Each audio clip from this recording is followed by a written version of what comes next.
All right, let's get started. So, there is a term in French called mise en place, which means everything in its place. So, when you're ready to start cooking, get all your ingredients and get them in place. So, we've got our bell peppers, our onion, garlic. I've got a knife that I'm going to cut with. And you guys, it does not have to be a really big chef knife. Just something small like this is okay, as long as it's nice and sharp. We've got our pound of turkey meat. I have a spicy Italian sausage. If you don't want to use spicy Italian, there's also sweet Italian sausage is fine. We have a can of whole tomato paste, and then we also have our tools that we're going to use to chop up the veggies. So here's a blender. You can use a blender. There's different ones you can use. There's also the Magic Bullet, and I love this little machine. It's so easy to use, and you don't really need anything big. You can also use a food processor. This actually is a really small food processor, which again is totally fine to use. You may have a larger one at home, and that's actually what I normally use, but I happen to be at my mom's house and she has a small food processor, so that's what I'm going to use for this recipe. And then we need a large pot to cook in. Okay, so get your mise en place and get ready. Okay, so you guys saw in the video how to chop up an onion, or not an onion, a bell pepper. You cut off the ends, and then you're left with a big part of the middle. You cut out the seeds and the veins that are inside, and those you can throw away. And then you're left with a big part of the middle. So the nice thing about using the food processor is that you don't need to mince this by yourself with the knife. You just cut some big chunks, maybe about, an inch square or so. And you guys, please be careful using the knife. Keep your fingers out of the way. Okay, so big chunks like this is fine. And then we do not want to waste any of this bell pepper. You can just take the ends and cut it into little smaller pieces. And then I just kind of cut around the stem there. I'll just cut some big chunks around that stem because, again, I do not like to waste any of the bell pepper.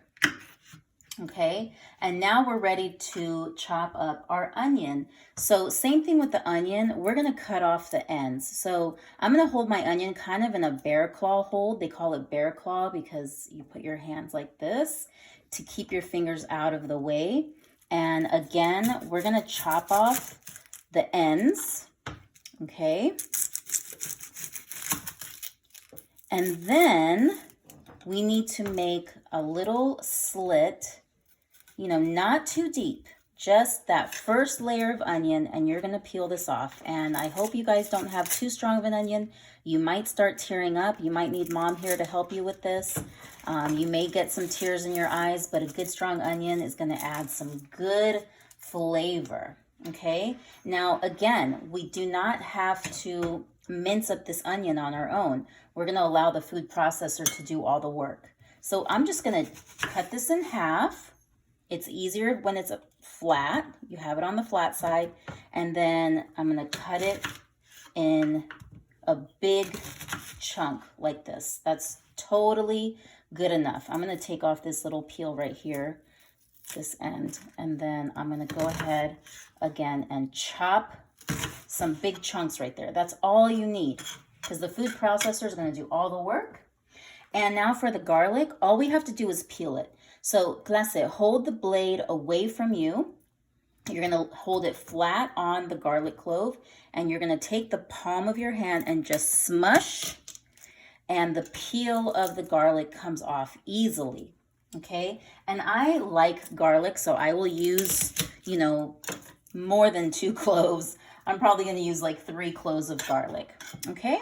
And then we're gonna put everything into the food processor. In the food processor, I have the onion, the garlic, the red and green bell peppers. It is a small food processor, so I'm gonna need to do this in 2 batches. If you had a larger food processor, you could do it in 1 batch. If you're using the NutriBullet or the Magic Bullet, you might need to do it in more batches as well. And if you're using the blender, then everything would fit in the blender. So with the small food processor, I just turn it.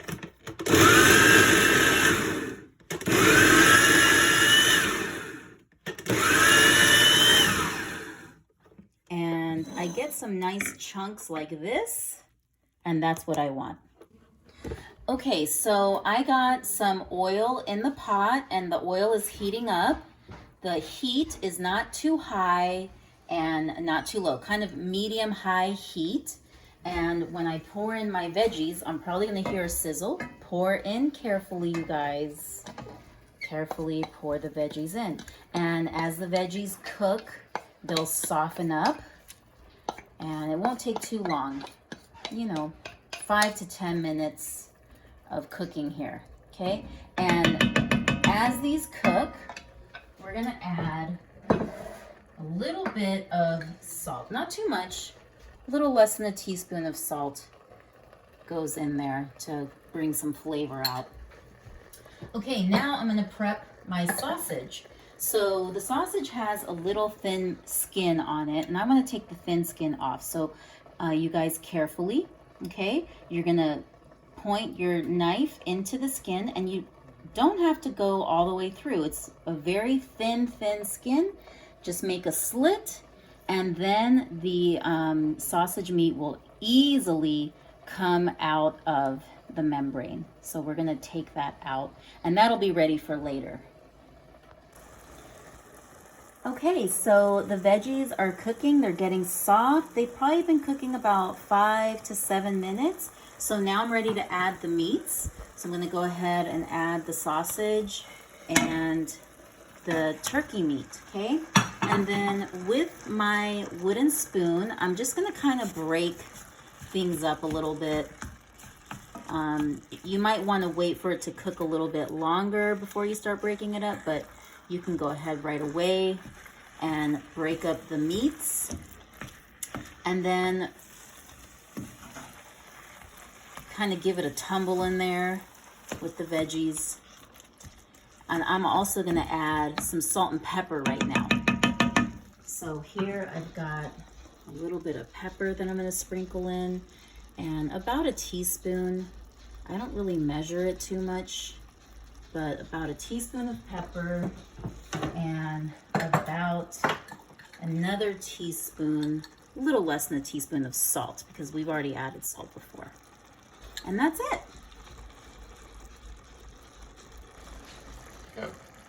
Okay, so the meat has been cooking for about 7 to 10 minutes. It's got a little bit more of a brown color to it now. And now I'm ready to add my tomatoes. So I'm gonna add half of this 6-ounce can of tomato paste. Make sure that that lid on the can is clean before you open it, okay? That seems like a little bit more than a half, and save the rest of that. You can use that to make like a Spanish rice or something else.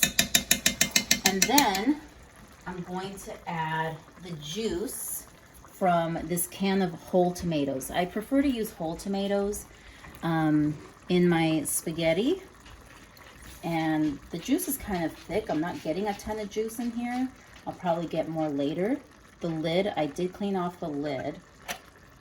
Okay, but now, don't gross out. I actually like to hand crumble my tomato.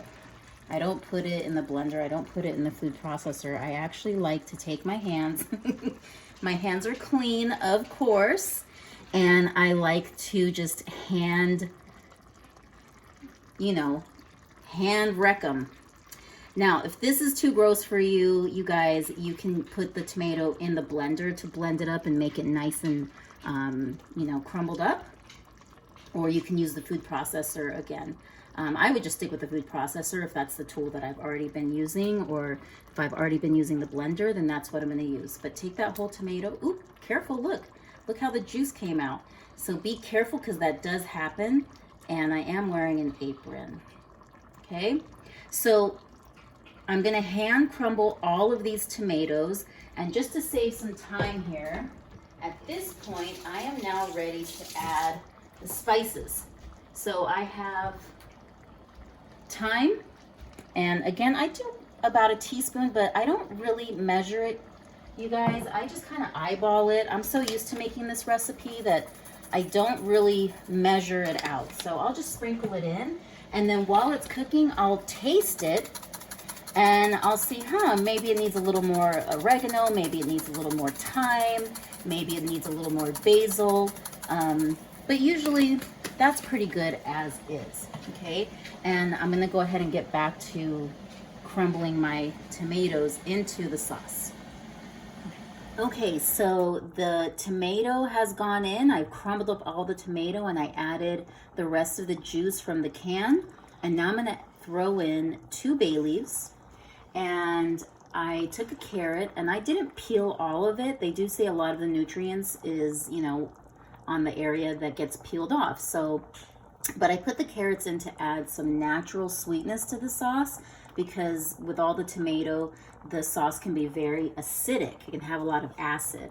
So the carrot naturally adds a little bit of sweetness to the sauce. So just put that in there. And you're gonna let this cook for half an hour, lower the heat to low, and then you're gonna cover it, but you don't have to cover it all the way. You can just kind of, leave a little bit open, down with the heat very low, and let it simmer. Half an hour, however long you want, but you're gonna have a nice sauce. Okay, everybody, look at this sauce. It's been simmering for about 45 minutes. Look how thick and rich and red. You can take out the carrots now. Okay, so I'm just gonna get some tongs and take out the carrots, and you can rinse off these carrots and use them in tomorrow morning's smoothie, because they're nice and soft now. But these carrots added some sweetness to the sauce. And then if you find a bay leaf, take those out as well. You do not want to eat the bay leaf.